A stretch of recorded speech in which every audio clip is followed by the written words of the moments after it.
ใกล้นิดนึง ด้วย เรียงหน้ากระดานเลยเนาะ อากาศไปนะ พร้อมเพียง ไม่ ห ได้ น้า อะไร ขนาด มา นั้น แล้วเนี่ย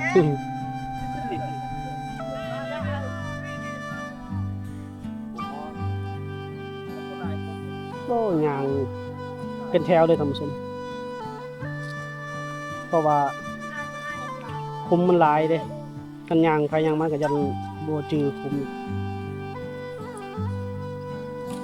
งามเนาะมุมนี้ ทุกที่ขนาดนั้น บรรยากาศเที่ยงพักผ่อนเลยเที่ยงคนหลายเลยเนาะ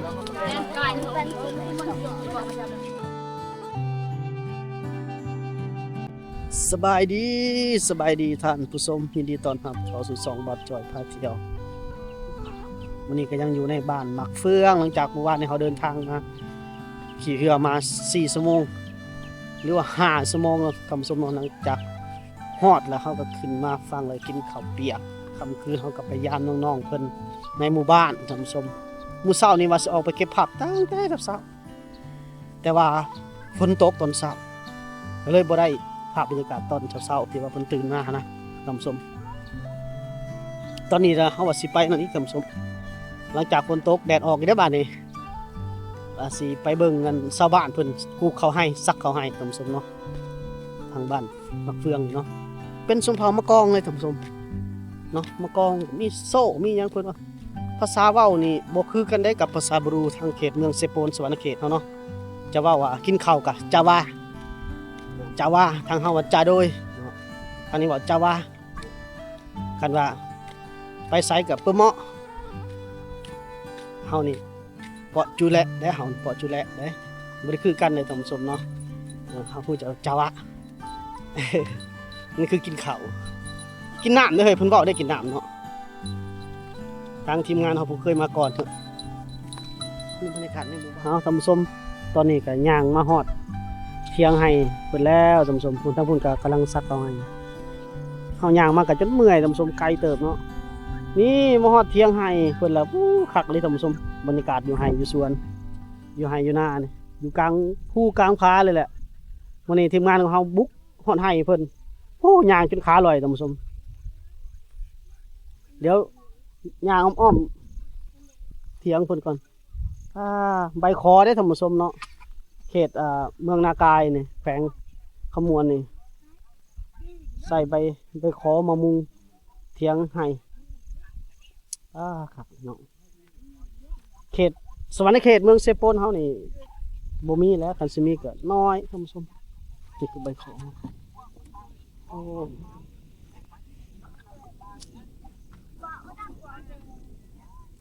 คักเนาะบริเวณบ่อนเพิ่นซักเอาให้มีแต่ภูเขาทั้งหมดท่านผู้ชมเย็นดอที่มันเฮาว่าเย็นนี่เพิ่นปลูกสาลีได้ท่านผู้ชมข้าวโพดมะข้าวโพดนะปลูกแล้ว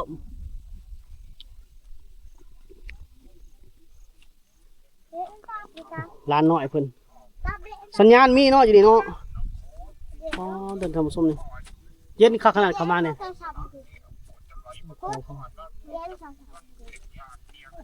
สบายดีแม่เอาหลานบ่เจ้าบ่ได้ซักน้ำเขาเนาะอันนี้เพิ่นต้มน้ำกินเลยท่านผู้ชมอันนี้คือข้อดีของชาวบ้านเพิ่นต้มน้ำกินน้ำยังร้อนๆโอ้นี่พกตาวนี่นะพกคอบ่แม่บ่แม่นพกตาวเนาะพกคอนี่ก็กินได้เนาะแกงได้คือกันเนาะโอ้ยเนาะเฮาเรียกว่าพกตาวแหนมเบิ่งโดยคล้ายๆกับพกคอแล้วเนาะอันนี้มักเดือ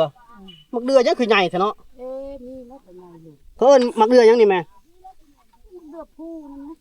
ะนี่บ่สำกำปั้นพุ่นน่ะนี่กระยังเพิ่นไว้ปลูกข้าวกระยังนี่ภาษาสุเจ้าเอิ้นอิหยังอันนี้นะกระดังอันนี้สร้าง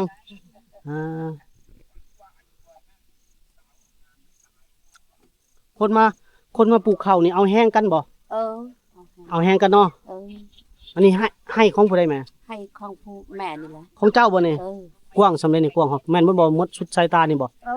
ฮัดอันนั้นเด้ฮัดแบบหญ้านี่เด้ โดยพุ่นเถียงเขาอยู่พุ่นเนาะ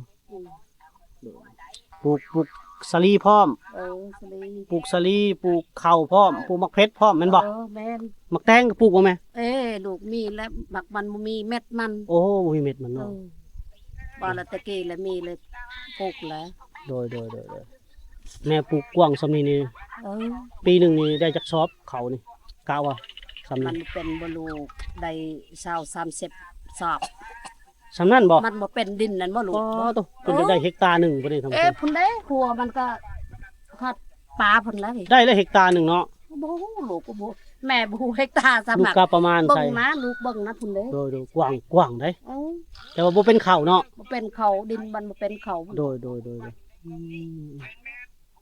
นี่แหละวิถีชีวิต อย่างเหยียดแต่40 เนาะ 40สอบอย่าง คันหลายอะไรเนาะคันมัน หลาย ดี ส เลย นี่ไง 40สอบพุ่นน่ะ เออ คุณผู้ชมโอ้ใส่รถได้ครับที่แท็กไถนาเดินตามเด้อคุณผู้ชมในการขนเขาอันนี้ข้าวเปลือกนี่ข้าวเปลือกเพิ่น ต้องพุ่นซักเนาะเอาไปเบิ่งพุ่นซักเขาให้ก่อนท่านผู้ชม ใกล้แล้วหนึ่งกอง เรียงหน้ากระดานไว้เนาะ พร้อมเพรียงเห็นหน้ากันขนาดนั้น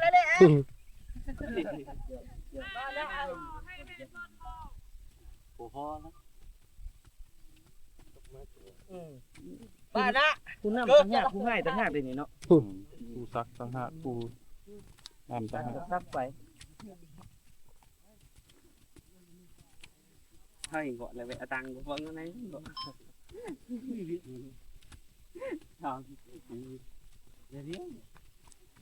วางหอดวางยืนปุ๊บทำแล้ววางรู้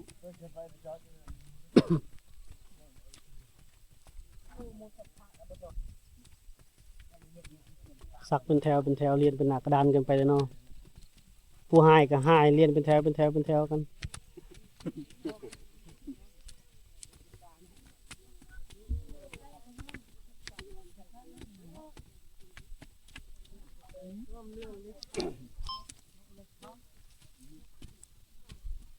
ย่างไก่เพิ่นบ่ได้เนาะจะได้ไม้ซับตีนเห็นนักหลาย การเดินทางเลย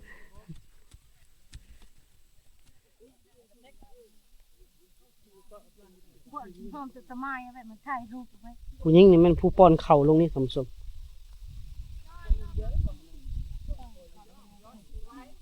โอ้ผู้ชายเลยเป็นคนซักผู้ชายเป็นคนซัก ไปกันเกิดบ่ ผู้หญิงเลยเป็น ถ่ายมีแต่คนงาม งามเนาะมีแต่คนงามเนาะมีแต่ผู้สาวทั้งหมด ไม่เท่าเรียนลาวทางผู้หญิงนี่งามทางผู้ชายมีงาม ป้อนย่างกันเป็นแถวได้ไปกันเป็นแถวได้ยันลืมคุมมันนี่กระยังเพิ่นก็เข้าเพิ่นก็ใส่ในกระยังนี้ ไอ้มูนะไอ้มูนะ ลืมสิได้ทางหลังลืมสิได้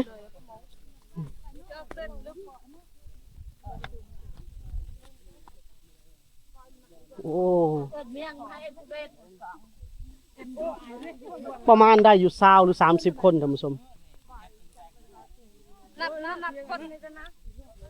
นับมึง 2 4 3 2 4 6 8 10 12 13 14 16 18 20โอ้ผู้หญิงก็30แหละเกือบ50คน ชายได้กี่คนชาย15 คนเจ้า ตกอยู่30-40 คนเนาะ50 คนเนาะประมาณนั้นโดยรวมแล้วผู้หญิง34บ่โอ้พอดี48เกือบ50คนรวมแต่เฮาพร้อมพอดีเป็น50ปลายคน เอาก็ได้รวมแล้วเนาะหาหน่อยกินข้าวนำกันนี่เลยถือทองมานำเด้ ให้ไปบ่ถือทอง เนาะ เอาเบิ่งผู้ซักเขาให้นะผู้สาวจะคนอยู่ตอนหน้าเฮานี่ก็ผู้สาวบ่ ใช่ นี่ แม่นแล้ว โอ้ผู้สาวหมู่ฮอบ2บ่ สาวแท้แล้วบ่ได้ฮอ อบร้องแล้วหอบนุ่งนอน เอาได้ผู้ใดเป็นผู้สาวเลยแนะนำเองได้เออ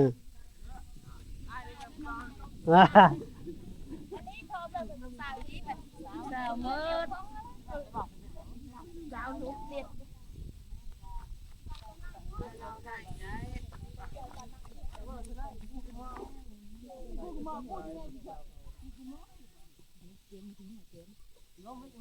สักเขาให้เป็นวิถีชีวิตของชาวบ้านมักเฟือง เมืองนากายแขวงขมวนชาวบ้านสายน้ำเทินสอง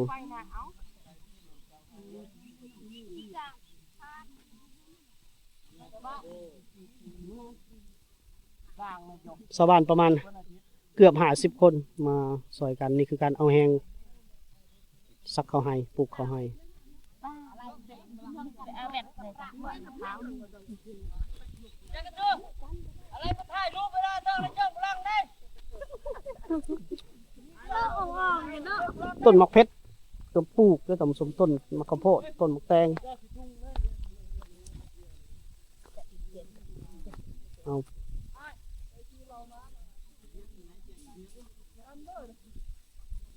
โอ้ มันขายดังกว่าอาลีเลย บางวันที่คลองไปขาย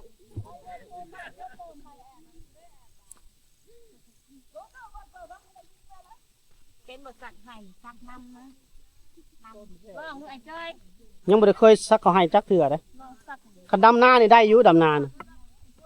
ดำนานี่ได้อยู่ซักเขาให้ยังบ่ได้เคยนางน้อยเพิ่นกับซักคือกัน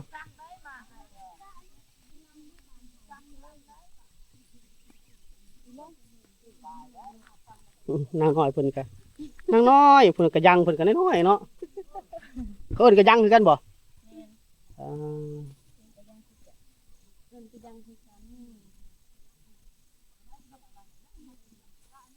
ถ่ายปุ๊บแต่รถเราให้ดังนะเรียกการงานนี่ก็อะไรพอก่อนนะ โอ้หลายเลยคนนำชมถือว่าตื่นตาตื่นใจแต่เฮาก็บ่เห็นคนซักเขาให้หลายปานนี้ พวยให้ข่าวพวย จักมือได้ซักอยู่นี่บ่น้องจักมือได้ซักเขาให้ตอนนี้ อันนี้บอก เออ มือแรก มือแรก แล้วบ่มื้อนี้ แล้ว แล้วบ่มือเดียวนี่กว้างเนาะแล้วบ่โอ้ แต่ละมื้อล่ะให้แต่ละมื้อละแล้ว มือเดียวแล้วมือเดียวแล้วเนาะอันนี้มันกว้างเนาะ พวย พอก็คันบ่แล้วก็อีกครึ่งมือแต่จังว่าเพิ่นเคยเฮ็ดน่าจะสำเร็จมือเดียวได้เป็นประมาณเฮกตาร์ไปปลายบ่ได้ท่านผู้ชมเนาะกว้างเลยให้ไม่เท่าเพิ่นเอาแม่ ทันคนใหม่หมดแล้วนะ โอ้ อันนี้ ถือว่าหลายเติบเลยเนาะเกือบ50 คน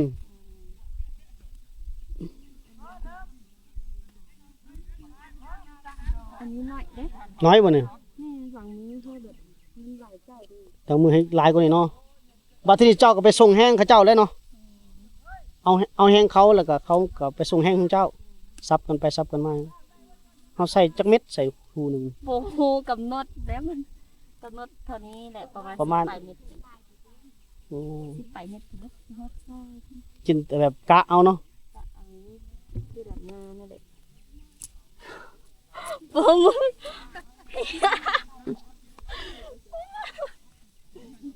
โอ้ยตาย ให้เจ้าได้อยู่ใส่ให้เจ้า ให้กายไปอีก ปลูกแล้ว แล้ว โอ้ หันมาซาไป ซาไปดีอ้ายย่างบ่ไหวไกลแล้วก็ ก็บ่ไก่ไปนี่ไง บ่ไกลสำหรับซุมเจ้าหั่นแหละ ซุมเจ้าแล้วบ่ไกลเลยสำหรับอ้ายนี่มันเหือแตกหลายอย่างนี่ก็ โอ้ยออกกำลังกาย เนาะขอบใจล่ะขอบใจอ้ายสิไปเก็บภาพแต่ละบอนแต่ละมุมให้เบิ่งอีกมันทึกยาวไปเลยท่านผู้ชม เยี่ยมมากเลยนะ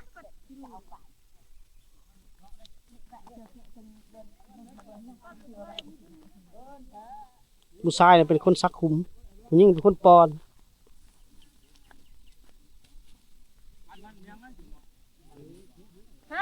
เฮาถ่ายด้านหลังเฮาสิให้เห็นกระยังเพิ่นท่านผู้ชม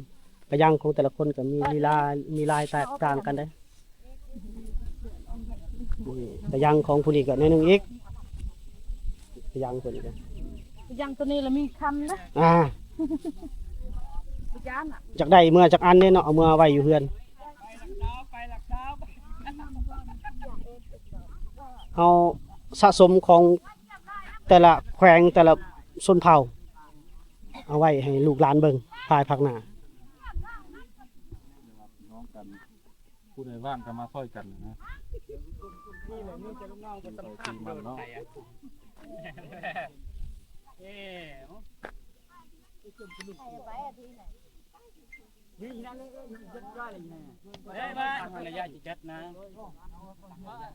ทั้งอองเป็นกระสอบเลยพุ่นนี่เนาะ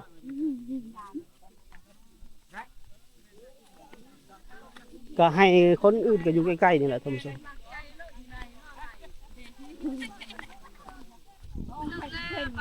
จ้องอ่ะมีกำลังใจเลยไม่ได้ก็ออกได้ที่เป็น มื้อนี้ทั้งได้ออกช่อง YouTube พร้อมเนาะจุ๊บเจ้าเป็นคนดังแล้ว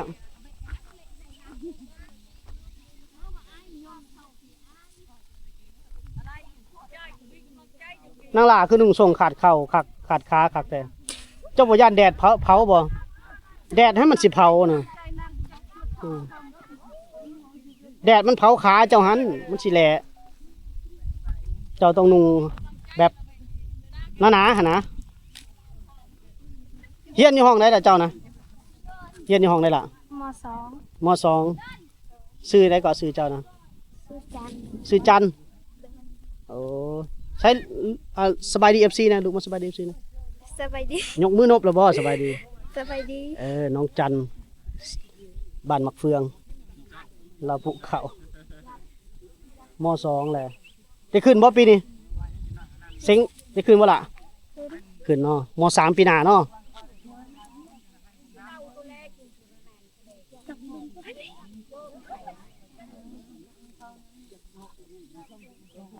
ผู้ชายมันอยู่พุ่นนำให้ผู้หญิงนี่มันซักอยู่พี่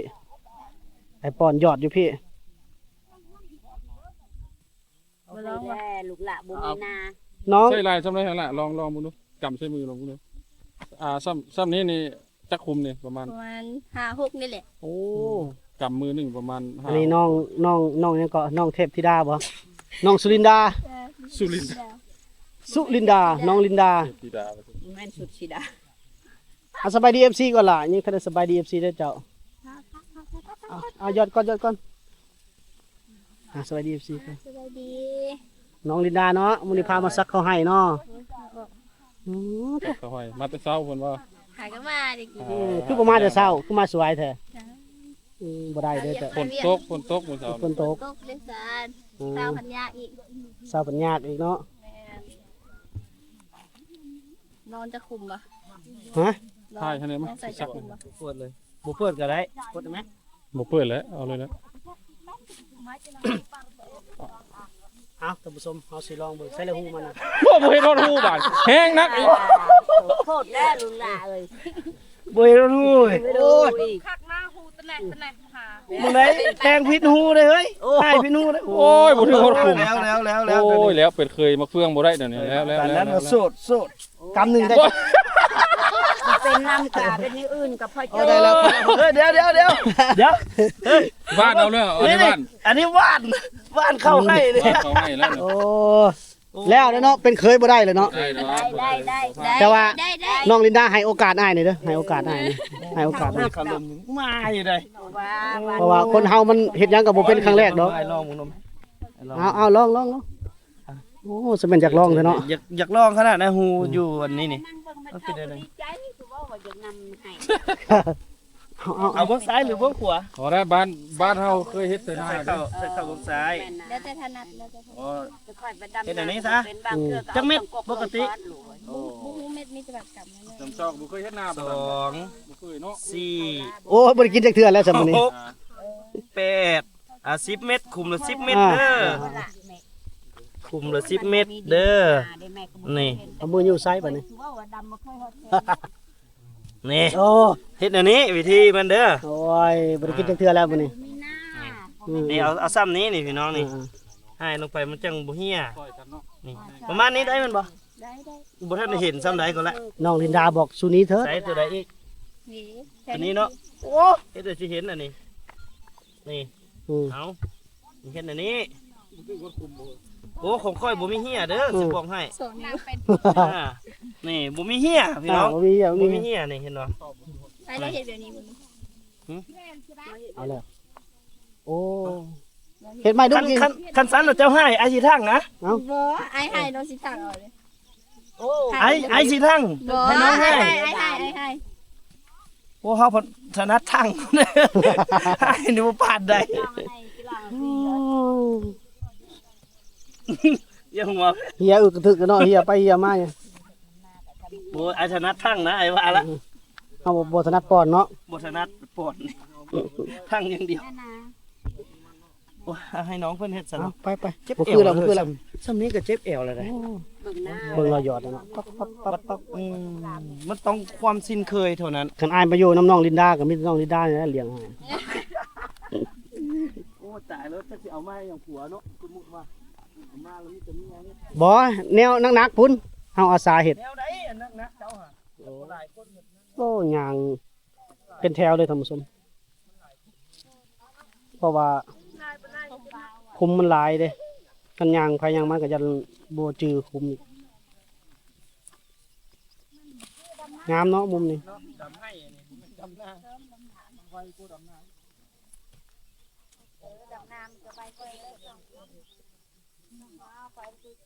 ไปเป็นหมู่กันเลย ไปเป็นหน้ากระดานเลยท่านผู้ชม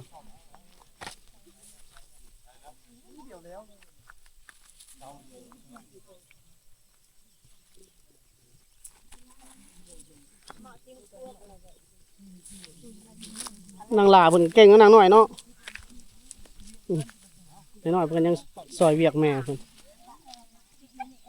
พระเจ้าถึกปลูกฝังแต่ยังน้อยให้เฮ็ดเวียกเฮ็ดงาน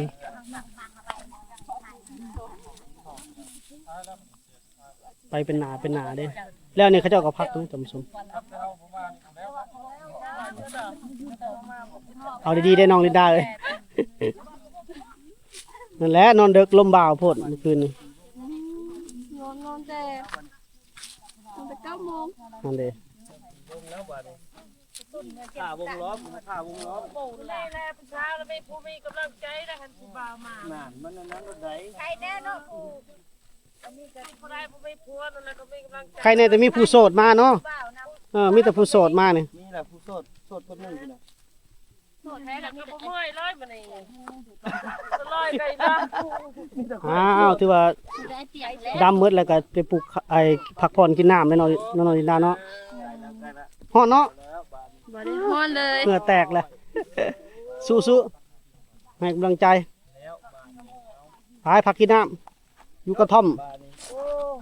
กระท่อมไห้กลางกระท่อมกลางไห้โอ้นี่จังหวะเพิ่นพักผ่อนนี่กะไว้เนาะใกล้แล้วเด้เพิ่นมีข้าวเที่ยงยังกินมื้อนี้เลี้ยงกับข้าวมันยังกินขายยังกิน ยอดอย่างง้อ ฮะยอดมียอดอีก เอาแกงเซ่อันนั้นเด้ซะเขาก็ต้องมีอาหารให้กินเด้ โอ้ ถ้ามันนี่กินแบบนี้ นั่นบอกกกคอบ่กกคอบ่ ยอดเต้ายอดข้อหั่นแหละ อ๋อใส่ไก่บ่ น่าจะแม่น โอ้ ซีนหมูกับไก่นี่แหละ ดู วันนี้ได้จ่ายเงินบ่เจ้าของให้ เต็มเลย เต็มกระท่อมเลยบาดนี้กระท่อมน้อยโพดกระท่อมน้อย อ๋อกระท่อมนี้สิพออยู่บนนี้ กระท่อมน้อยพอแล้วบาดนี้ ขยายเนี่ย กินน้ำร้อนเลยเนาะน้ำอุ่นเนาะเพิ่นกินน้ำต้มเลยท่านผู้ชมเต็มเลย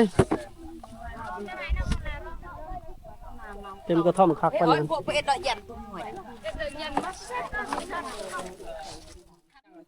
บรรยากาศเที่ยงพักผ่อนในเที่ยงคนหลายเลยเนาะ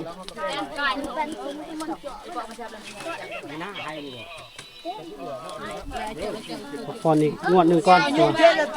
เราจะบุกอีก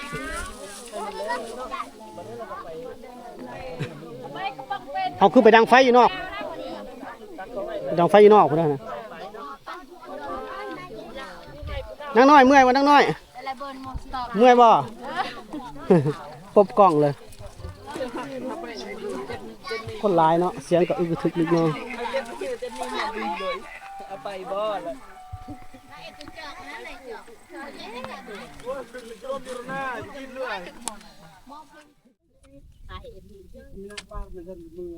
บ่จอยมาพักผ่อนอยู่อีกเที่ยงหนึงท่านผู้ชมเนาะ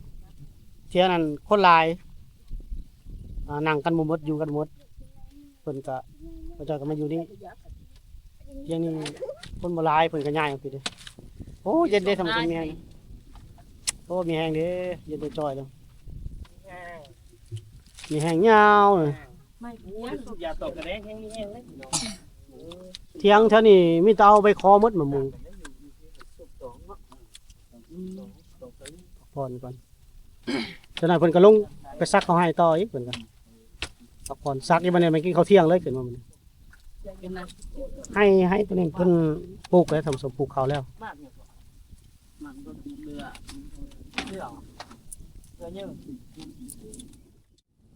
โอ้นั่งอยู่ได้เย็นคักเลยพ่อแม่พี่น้องเฮาสิกลับแล้วท่านผู้ชมเอ้อเพิ่นก็ลงอีกรอบหนึงแล้วก็สิกินข้าวเที่ยงอยู่นี่ก็กินอยู่นั่นก็กินก็สิรบกวนเพิ่นเนาะมองพักมองเช้าว่าซั่นซะก็สิเดินทางกลับบ้านเฟืองเลยออกมาประมาณกิโลกว่าๆย่างมานะไกลเติบแล้วท่านผู้ชมอีพีนี้ก็จบไว้ซ้ำนี้ก่อนท่านผู้ชมติดตามแต่ละอีพีเด้อในการเดินทางเข้ามาชมวิถีชีวิตของชาวบ้านมักเฟืองชาวบ้านกอบงเนาะชาวบ้านที่อาศัยอยู่ตามลุ่มแม่น้ำเทิน2ท่านผู้ชมเนาะแขวงขมวนเมืองนากายแขวงขมวนพบกันใหม่ในอีพีหน้าสำหรับอีพีนี้สบายดี